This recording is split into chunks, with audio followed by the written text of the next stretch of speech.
دوستو 2011 کی مردم شماری میں اردو کی جو حیثیت ہے اس پر جو 3 قسطیں پہلے پیش کی جا چکی ہیں، ان میں دیگر امور کے علاوہ اس پر بھی غور کیا تھا کہ اردو آبادی جو گھٹ رہی ہے کچھ صوبوں میں اور مجموعی طور پر کل ہند سطح پر، اس کی وجہیں کیا ہو سکتی ہیں۔ تو ہم نے بہت سی وجہوں پر غور کرنے کے ساتھ آخر میں ایک بات یہ بھی کہی تھی کہ کہیں اس کی وجہ لسانی ہجرت کا عمل تو نہیں ہے، یعنی اردو آبادی اپنی زبان کو خیر بات کہہ کے کسی اور زبان کو اپنا رہی ہے۔ اب اس امکان پر بھی غور کر لیتے ہیں کہ کیا اردو والے اپنی زبان سے ہجرت کر کے دوسری زبان کو اپنا رہے ہیں؟ اگر ایسا ہے تو یہ عمل ہندی علاقوں میں نمایاں کیوں ہے؟ جیسا کہ ہم نے گزشتہ قسطوں میں دیکھا ہے، غیر ہندی علاقوں میں عام طور سے ایسی صورت نظر نہیں آتی۔ مردم شماری کی رپورٹ تو بتاتی ہے کہ کچھ دیگر زبانوں کے لوگ بھی کم ہو رہے ہیں یا ان کی شرح نمو میں کمی آ رہی ہے۔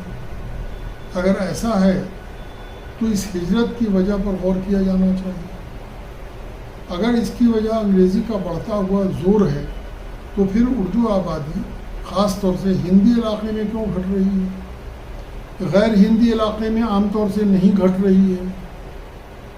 اس فرق کی وجہ کیا ہے؟ لسانی ہجرت تو ساری دنیا میں ہو رہی ہے، اور اگر اردو بھی اس کا شکار ہے تو لازم ہے کہ ہم پہلے اس پر غور کر لیں، پھر دیکھا جائے کہ اردو آبادی میں کمی کی وجہ یہی عمل ہے یا کچھ اور ہے۔ اس سے ہونے والے نقصان کا اندازہ تو صحیح معنوں میں اسی طرح ہو سکے گا۔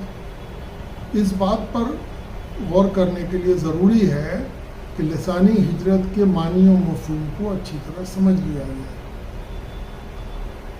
یہ دنیا اتنی بوقلمون ہے کہ تمام علمی ترقی کے باوجود انسان اس سے جزوی طور پر ہی واقف ہو پایا ہے۔ ابھی تک ہمالیہ اور امیزون کا سروے مکمل نہیں ہوا ہے۔ حیاتیات کے میدان میں اسمیات یعنی ٹیکسونومی کا کام اتنے بڑے پیمانے پر کیے جانے کے باوجود ابھی تک 80% جانداروں کے خواص اور ان کے خاندان کی زمرہ بندی نہیں کی جا سکتی ہے۔ نباتیات کے تمام اقسام کا پتہ نہیں لگایا جا سکا ہے۔ اسمیات یعنی ٹیکسونومی کا کام بمشکل 20% اقسام کی زمرہ بندی تک محدود ہے۔ اسی طرح اب یہ پتہ نہیں چل پایا ہے کہ انسان کتنی قسم کی بولیاں بولتا ہے۔ ان کے نام رکھنے اور ان کے خواص کا مطالعہ تو آگے کی بات ہے، پھر بھی جن لوگوں نے زبانوں کا سروے کیا ہے ان کا تخمینہ ہے کہ دنیا میں تقریباً 5000 زبانیں بولی جاتی ہیں۔ یہی یونیسکو کا بھی تخمینہ ہے، مگر بہت سے لوگوں کا تخمینہ ہے کہ انسانی بولیوں کی تعداد 6 سے 7000 کے درمیان ہے۔ برازیل، نیو گنی، انڈمان جزائر جیسے علاقوں میں اچانک کسی نئی زبان کا پتہ چلتا ہے۔ پتہ نہیں امیزون کے دور افتادہ جنگلوں میں بسنے والے لوگ کتنی زبانیں بولتے ہیں۔ ایک دقت یہ بھی ہے کہ ماہرین لسانیات قواعد کی بنیاد پر ایک سے زائد زبانوں کو ایک گردانتے ہیں۔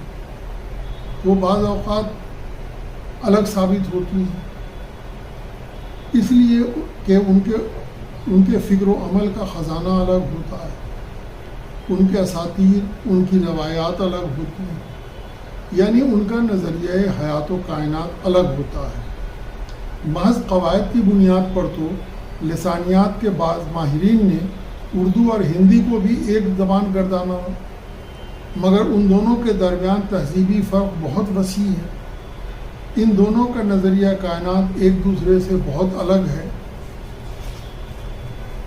بہرحال جن لوگوں نے معدوم ہونے والی زبانوں کی تحقیق کی ہے ان کا خیال ہے کہ زبانیں اس تیزی سے معدوم ہو رہی ہیں کہ اس صدی کے آخر تک ان میں سے 2500 زبانیں غائب ہو جائیں گی۔ اس رفتار سے زبانوں کے معدوم ہونے کا مطلب یہ ہے کہ ہر 2 ہفتے میں دنیا کے کسی نہ کسی حصے میں کوئی ایک زبان معدوم ہو رہی ہے۔ یہ تقریباً ہر ملک میں ہو رہا ہے، کہیں اس کی رفتار تیز ہے تو کہیں سست۔ چنانچہ یونیسکو نے اس کے مختلف مدارج بیان کرنے کے لیے ان کو 4 ادوار میں تقسیم کیا ہے۔ غیر محفوظ یا غیر معمون زبانیں، یعنی جن کو خطرہ درپیش ہے، ولنریبل لینگویج۔ قطعی طور پر خطرے میں یا قطعی غیر محفوظ زبانیں، ان کو ڈیفینیٹلی انڈینجرڈ لینگویج کہا گیا ہے۔ شدید خطرے میں یعنی سیویئرلی انڈینجرڈ، اور انتہائی خطرے میں یعنی فنا ہونے کے قریب زبانیں، جن کو کرٹیکلی انڈینجرڈ کہا گیا ہے۔ اس سے آگے کی جو منزل ہے وہ معدوم یا ناپید ہو جانے کی ہے، یعنی زبان ہمیشہ کے لیے فنا ہو جائے گی۔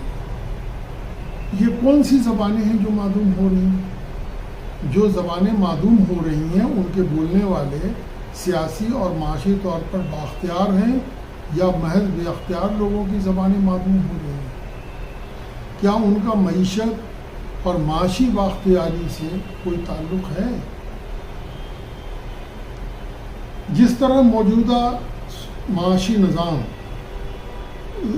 اور اس میں دنیا میں دولت کا ارتکاز ہو رہا ہے، کچھ لوگوں کی دولت ہر حال میں تیزی سے بڑھ رہی ہے، بقیہ لوگوں کی اسرت میں اضافہ ہو رہا ہے، اسی طرح پوری دنیا میں بااختیار زبانیں لگاتار ثروت مند ہو رہی ہیں، ان کے بولنے والوں کی تعداد بڑھ رہی ہے، بقیہ زبانیں کنگال ہو رہی ہیں، ان کے بولنے والوں کی تعداد گھٹ رہی ہے اور انجام فنا پذیر ہے۔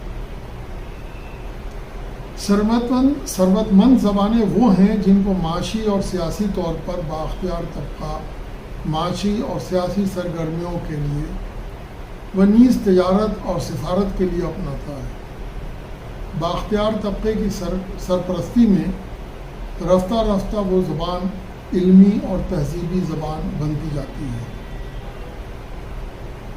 ریڈیو، ٹیلی ویژن، سرکاری کام کاج، تعلیم، سب میں اسے ترجیح حاصل ہوتی ہے۔ پہلی بار لوگ ایسی بااختیار زبان کو نوکری، تجارت یا دیگر ضرورتوں کے لیے سیکھتے ہیں، پھر اگلی نسل اسے تعلیم کا ذریعہ بناتی ہے۔ رفتہ رفتہ 2-3 نسل میں وہ ان لوگوں کی پہلی زبان بن جاتی ہے۔ اس طرح آباء و اجداد کی زبان پیچھے چھوٹتی جاتی ہے۔ ہمارے زمانے میں انگریزی کی ہوڑ اسی عمل کا مظہر ہے۔ اب ہندوستانی زبانوں کے بہترین اذہان اپنی زبان میں کام کرنے کے بجائے انگریزی میں لکھنا پسند کرتے ہیں، جو ان کے لیے معاشی طور پر زیادہ سود مند ہے۔ یہ عمل اتنے بڑے پیمانے پر ماضی میں کبھی نہیں ہوا جتنی تیزی سے اب یہ جاری ہے۔ زبان انسانی تہذیب کا ایک اہم ستون ہے، اس کے بغیر تہذیب اپنا وجود کھو دے گی۔ زبان صرف ترسیل کا وسیلہ نہیں ہوتی، وہ انسانی افکار کی تشکیل اور اس کے تجربات و احساسات کو منظم و محفوظ کرنے کا ذریعہ بھی ہوتی ہے۔ اس میں روایات تشکیل پاتی ہیں اور انسانی فکر و عمل کا خزانہ محفوظ ہوتا ہے۔ اس لیے ہر زبان کا اپنا ایک نظریہ کائنات ہوتا ہے۔ اگر کوئی زبان معدوم ہوتی ہے تو یہ سارا خزانہ بھی کھو جاتا ہے۔ لسانی بقلمونی کی اہمیت کیا ہے؟ اگر کوئی زبان فنا ہو جاتی ہے تو اس سے کیا فرق پڑے گا؟ لوگ دوسری زبان اپنا لیں گے۔ اس بات کو سمجھنے کے لیے ہم ایک مثال سے ابتدا کرتے ہیں۔ انگریزی میں برف کے لیے کئی اصطلاحات ہیں جن سے اکثر ہمارا واسطہ پڑتا ہے۔ مثلا ایک اصطلاح ہے اسنو، دوسری ہے آئس، تیسری ہے فروسٹ۔ ان سے برف کی الگ الگ قسموں کا پتہ چلتا ہے۔ اردو میں ان تینوں کے لیے عموماً برف لکھ کر کام چلایا جاتا ہے۔ اس میں یہ جو تین اصطلاحات ہیں ان میں اسنو آسمان سے گرنے والی نرم برف ہے۔ فضا میں درجہ حرارت کے نیچے آنے سے رطوبت جم کر نیچے آ گرتی ہے۔ اردو میں اس کے لیے کوئی لفظ نہیں ہے۔ جب برف جم جاتی ہے، خاص سطح زمین پر جمے یا فریزر میں جمے، تو اسے آئس کہتے ہیں، یعنی یہ جمی ہوئی برف ہے۔ چونکہ اردو کے گیرندہ علاقے میں یہ عمل نہیں ہوتا ہے، اس لیے اردو والے نہ اس تجربے سے گزرتے ہیں اور نہ اس کے لیے ان کو الگ اصطلاح کی ضرورت پڑتی ہے۔ البتہ ہیل کے لیے اردو میں اولا موجود ہے، اس لیے کہ اردو کے گیرندہ علاقے یعنی کیچمنٹ ایریا میں اولا پڑتا ہے۔ اسی طرح انگریزی میں فروسٹ ان سب سے مختلف ہے۔ جب پارا نقطۂ انجماد سے نیچے چلا جاتا ہے تو سطح زمین پر برف کی چھوٹی چھوٹی قلمیں بن جاتی ہیں۔ یہ گرنے والی برف بھی تشکیل پاتی ہے اور شبنم کے قطروں کے جمنے سے بھی بنتی ہے۔ اس سے مراد برف کا غلاف بھی ہے۔ چنانچہ کسی کیک یا پیسٹری کی سجاوٹ کے لیے جو آئسنگ کی جاتی ہے اسے فروسٹنگ بھی کہتے ہیں۔ ایک فروسٹ بائٹ نامی مرض اسی سے متعلق ہے۔ درجہ حرارت کے بہت کم ہونے کی وجہ سے جلد اور اس کے نیچے کے بافتون سن ہو جاتے ہیں، جلد نیلی پڑ جاتی ہے، اس میں سوجن آ جاتی ہے اور کبھی کبھی آبلہ بھی پڑ جاتا ہے۔ یہ وہاں بھی ہوتا ہے جہاں برف نہیں پڑتی، اسی لیے اس کو اردو میں کہتے ہیں پالا مار گیا۔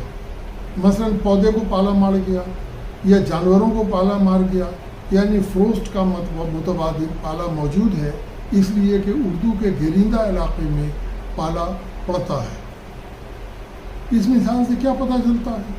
یہی پتہ چلتا ہے کہ الفاظ و اصطلاحات انسانی تجربات سے برآمد ہوتے ہیں، خلا میں جنم نہیں لیتے۔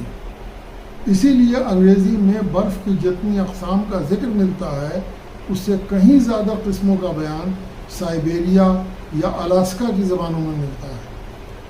الاسکا میں جہاں سمندر جم جاتا ہے وہاں اس پانی کے جمنے کی مختلف کیفیات اور مدارج کو بیان کرنے کے لیے 99 الگ الگ اصطلاحات ہیں۔ اب اگر وہ زبان جس میں ان 99 قسموں کو بیان کرنے کے لیے الگ الگ اصطلاحات پائی جاتی ہیں معدوم ہو جائے، فنا ہو جائے، تو ان قسموں کو کسی اور زبان میں منتقل نہیں کیا جا سکتا ہے۔